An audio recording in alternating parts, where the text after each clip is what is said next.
Hello, everyone, and welcome to Ongoing Mastery, Presenting and Speaking, the podcast. And also, we are professionals today. We are We having a are. day, and it's just lovely, and we want you to join us. Hey, I'm Kirsten Rourke, CEO and founder of Work Training, and this is... Kellie Donovan Condren, writer, producer, and herder of cats. Awesome. So what are we talking about today, Kellie? Well, I hear you are aboard a new ship, and I wanted to know more about it. Awesome. Yes, yes, I am aboard a new ship. I am part of a mentorship, sponsorship, all the ships, all the ships. So She Has Infinite Potential.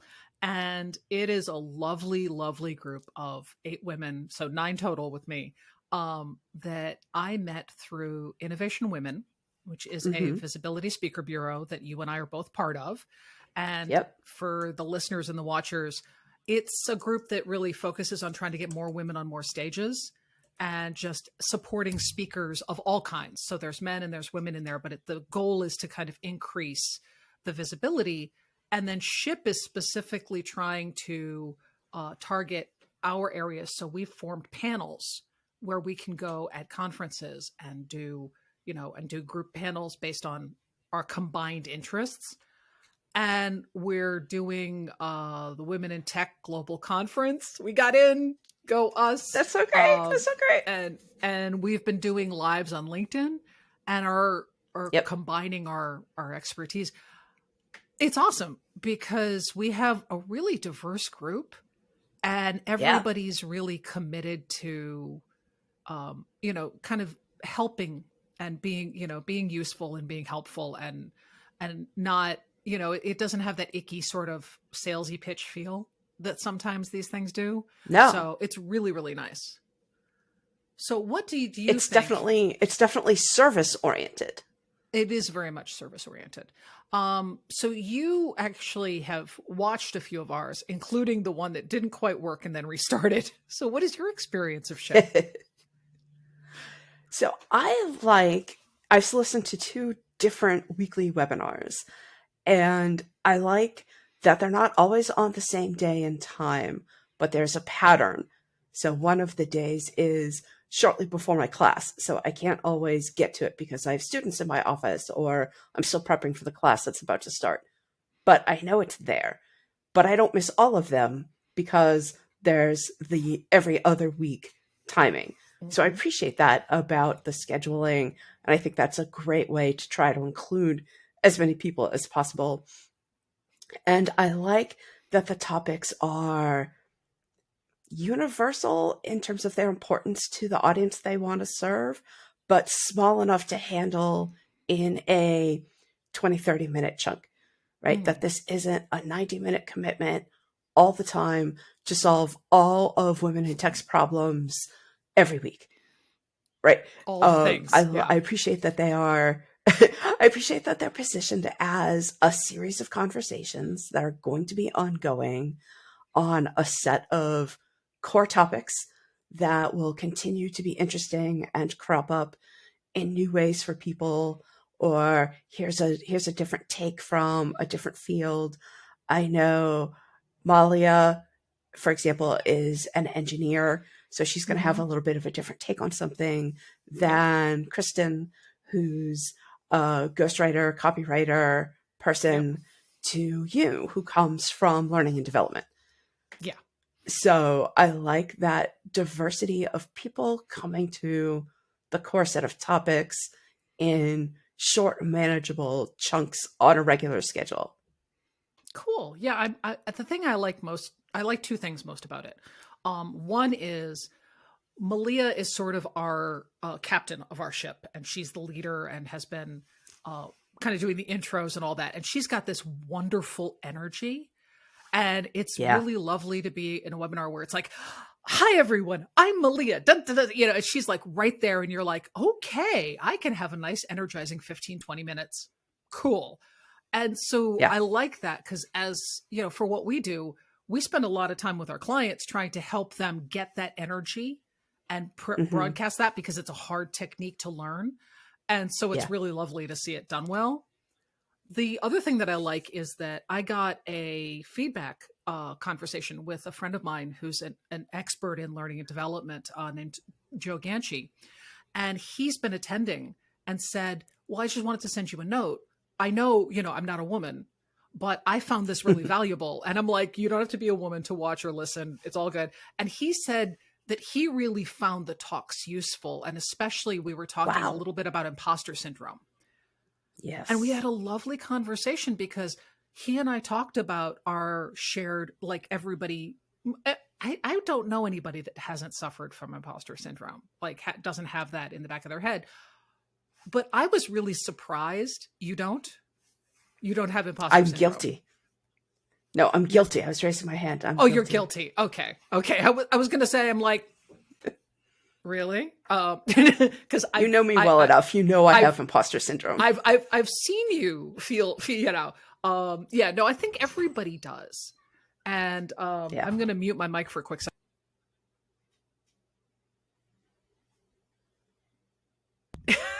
Okay, my kid just is like, yeah, I got that you're live on a podcast, and it's great. Hi, welcome. Yeah, so the joys of doing internet. So the thing that really struck me about it is that session, which I watched, I wasn't in, spawned a conversation with my friend who I used to be a fan of, and I'm still a fan of, but now we're actually friends. And when he said, yeah, this is really something I struggle with, I was like, but everyone knows you. You're the e-learning Joe. Like, you're famous in our industry. And he looked at me and went, what? Like, he didn't even recognize the degree to which it's like, no, dude, you're an icon. Like, you're actually like, you're one of the names. So it's really interesting to me that no matter what your background is, no matter what level you've attained in life, no matter how, maybe other people see you, you still have that head, dialogue and that trauma or that discussion or whatever it is. In my case, it's the mean girl from high school. Yeah. And it's just interesting to see that that's kind of a universal connection point for everybody. And I honestly wouldn't have called that. My question to you is this, and we're going to go into a slightly different area. Do you think that one of the reasons why people are being more upfront about their insecurities and their feelings is because the global pandemic had everybody locked down for a year and a half? Do you think that's why we see more of it? What do you think? Yes, and so I think, obviously, to answer the question directly, yes, I do think the pandemic so thoroughly overtook all of our usual ways of doing whatever it was that we had to reinvent everything. And that meant, in part, being more upfront about our feelings, often about being frazzled, overwhelmed, scared, immediate pandemic response. But once you're sharing feelings, and that includes other kinds of feelings in other kinds of areas, not directly about surviving the pandemic. And so I think, that has been part of the shift. But I also think, and here's the and part, that the group of 9 people in S.H.I.P is a community. And it's a community that has developed out of the larger Innovation Women community. And so that feeling of trust and safety, and the members all know each other to some extent, certainly feel comfortable with each other, trust each other to share these kinds of feelings about professional work, where it might feel more vulnerable to share, say, imposter syndrome in your workplace, because isn't that going to sabotage your success? And so I think the fact that S.H.I.P and more largely Innovation Women is a community has created a space, is holding open a space, not just to allow sharing feelings, but to encourage it, to nurture it, to support it. I love that. And I'm going to tell Malia that she needs to take that bit and copy it and put it on promos because that's perfect. That's wonderful. Yeah, Excellent. I completely see your point, and I agree, because I think the thing I'm finding frustrating as somebody who is, basically a coach and a trainer for moving your conversations online or being more dynamic in your speaking, I keep encountering well, it's not the same online. And it's like, no, but that doesn't mean it's worse. And that doesn't Right. mean you're not making genuine connections. And that doesn't mean you're not having actual genuine relationships in a virtual setting. It frustrates me a lot that there's this Yeah. only in person, because in person's great. But the idea that you can't nurture genuine relationships not physically in the same space is horseshit. It just is. Yeah. And I'm It going to is. say that because we've got this podcast tagged that occasionally we use the cursey words. So We do. we do. And I just, on that note, I'm going to say this is my favorite thing in the history of ever. And yes, it is my last fuck. Oh, look, it's on fire. Mine's right there on the bookshelf behind me. I love it. So for those watching and listening, I got one of these for every member of my team, because we all have the same sense of humor, and it's kind of exactly where we are. So yeah, so let's wrap up talking about S.H.I.P. So in that we have lives that go out on LinkedIn, and we also have a website which is shehasinfinitepotential.com. But I definitely would like listeners and viewers to comment, to let me know what, have you been on panels? Does that seem, if you're somebody who speaks, does panels seem easier or harder for you? How do you feel about that? Because it's a different skill set for speakers to be working in a shared environment. Thank you, Angel, for joining us today with your barking. Thank you. That's helpful. Angel agrees. Angel It's agrees. difficult. She's definitely helping out. I can hear my teenager wrestling with the dog, trying to keep her quiet. This is awesome. That's my little aside to everybody. So we are professionals. We are professionals. This is how it goes. This has been a very special day. It's fun. I like it. I hope everybody enjoys. This is a slightly shorter podcast than the others, but I hope you find something valuable. I hope you come join us. Every time S.H.I.P does a little webinar, there are good action items. So we try to give people something they can actually work on. So I'm going to follow on that and say, Kellie, what action item would you like to give people who watched this or listened to this episode today?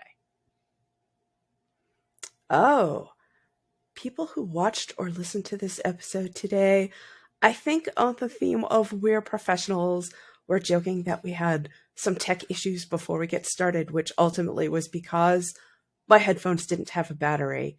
So I would say the action item is, what is the clunkiest part of your tech setup most likely to fail? And how can you add something to your SOP to make it smoother ahead of time? I have something for you, Kirsten, that I've been saving a little bit, and I'm going to toss it into the conversation right now. There are 9 women of S.H.I.P. There are 9 Greek muses, and the Greek muse of dance is terpsichore.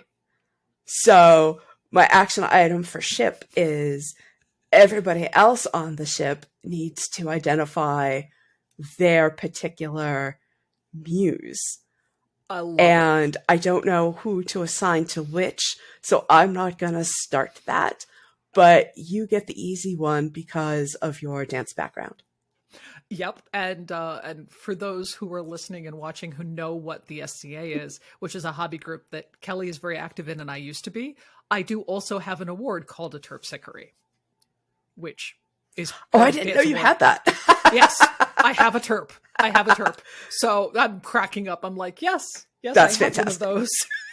All right. So obviously we're rocking all the geekiness today. We're doing stuff. So here's my action item for everybody. And it's not a physical action item. It's just a mental one. One of the things that really, really throws people is when things happen, like the dog barks or the kids walking or the tech issues. Please understand, as really experienced trainers and teacher like Kellie is, and speakers that we both are, we can both tell you, and please just take it into your heart, that your audience wants you to succeed. You are not speaking or teaching or presenting or doing something in an environment where people want to see you be uncomfortable or miserable or awkward. Like, they feel that for you. So they understand. And if something's going wrong, you can relax. They're not judging you. They're understanding the pain. I mean, okay, there will be the 1 in 20 person who does judge you, but they're an asshole. So you can ignore them. Everybody else and really mostly feels they're it. laughing with you. Yes. Because they're laughing with you, not at you. Yes. So please take, my action item is, please take internally that you can roll with whatever happens when you're presenting or teaching, and especially when you're doing it online like this. It's okay. This is not.